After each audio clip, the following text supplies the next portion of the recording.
Alors, Philippe Lingenieux-Villard, ses frères Ratter, j'ai envie de vous laisser raconter l'histoire, parce que c'est d'abord une histoire qu'on pourrait raconter au coin du feu. Ouais. D'abord, c'est l'histoire d'une découverte, puisque au fond, tout le monde avait oublié ce drame dont je vais dire deux mots. Le 11 novembre 2008, je vais, en tant que conseiller général, inaugurer le nouveau monument aux morts d'une petite commune qui est à 560 km de Verdun, 560 mètres d'altitude, 560 habitants. Et là, j'apprends, après qu'on ait expliqué les faits de guerre des 9 morts marqués sur le monument aux morts, qu'on a oublié d'inscrire les 3 noms des 3 fils de l'instituteur du village. Bon, je repars, moi, à d'autres cérémonies. Oublié, il faut mettre des guillemets. À ce moment-là, on a oublié. Et donc, je vais à mes cérémonies, je me dis, il y a une histoire, il y a quelque chose. Donc, je mène enquête. Et lorsque je vais aux archives départementales de l'Isère et que je demande le dossier monument aux morts du département, en gros, 534 communes, 60 cm de dossier, un tiers concerne la commune du Moutaret. Donc, il y a une affaire. Et l'affaire, c'est une affaire... D'abord, c'est une double preuve. La première, c'est que ce qu'on a appelé la guerre mondiale, c'était aussi une guerre franco-française. Je vais y venir. La seconde, c'est qu'on a toujours dit que c'était une guerre de tranchées. C'était aussi une guerre de l'arrière.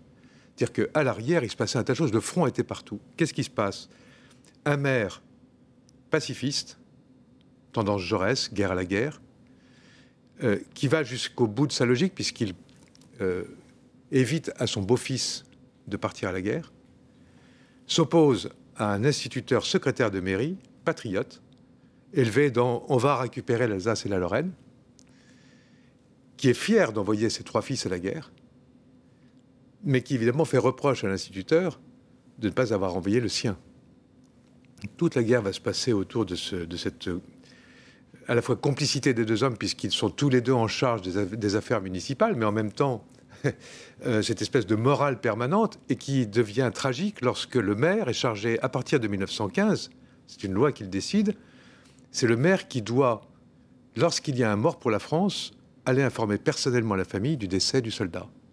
Et là, on imagine le maire allant frapper à la porte de son instituteur pour lui annoncer la mort de son 2e, puis de son 3e fils, alors même que lui-même a planqué son fils.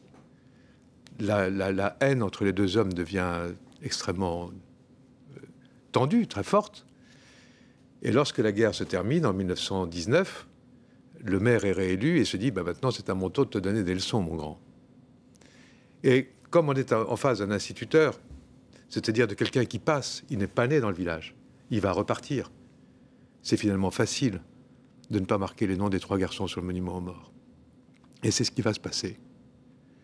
Et donc Adolphe Ratter, qui est le père de ces 3 garçons, Honoré, Louis, Alfred, mort à Arbonnières, à Souchet, à Neuville-Saint-Vaast, donc des endroits qui signifient vraiment l'héroïsme absolu, ne seront pas marqués sur ce monument aux morts.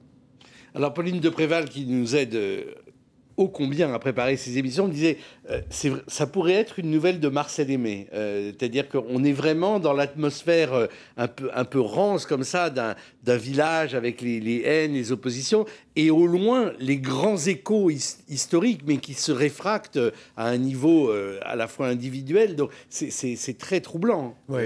D'abord, c'est très émouvant.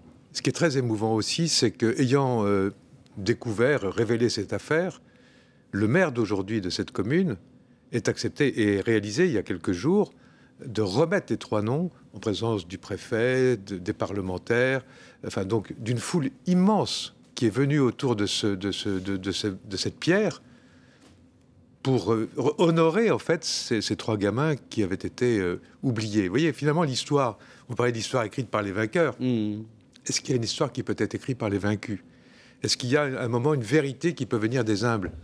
C'est le grand débat qui tourne autour de la maison de l'histoire que veut notre ministre de la Culture et notre président. Hein. C'est jusqu'où c'est possible à un moment donné d'être... Ou est-ce que l'histoire doit rester un lieu de contradiction, de discussion, de débat interminable? Ce qui est important, c'est que, Michel, c'est qu'il y avait... on dit toujours devoir de mémoire. Donc, devoir de réparation. Et c'est ce qui s'est fait. Et là où je suis très heureux, c'est que ce livre soit en même temps utile. Parce que on est dans une république qui nous dit à tous sans cesse, engagez-vous pour être soldat, pour être médecin, pour être historien, pour être instituteur.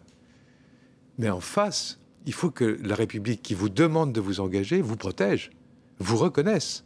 Et c'est ça qu'il fallait qu'il se passe, c'est-à-dire que je suis heureux que le 11 novembre dernier, on ait enfin remis les 3 noms de ces garçons sur ce monument aux morts. Et est-ce que cette affaire Ratter continue à travailler la mémoire collective du village, ou est-ce que vous avez réveillé de vieux démons? Alors, réveillé aucun démon, car tout ça avait été totalement oublié.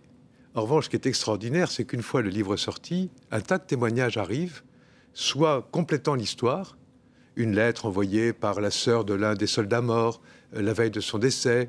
Un tas d'anecdotes arrivent, ou des familles qui me disent vous pourriez peut-être aussi écrire une histoire sur tel autre malheur qui nous est arrivé chez nous, dont on n'a jamais parlé. Donc voilà, en fait, la grande histoire, on le sait bien, c'est une multitude de petites histoires, une multitude de drames. Et celui-ci était poignant tout de même, parce que cet homme avait 8 enfants, mais il avait 3 garçons. Il a perdu ses 3 enfants et il avait confiance dans la République.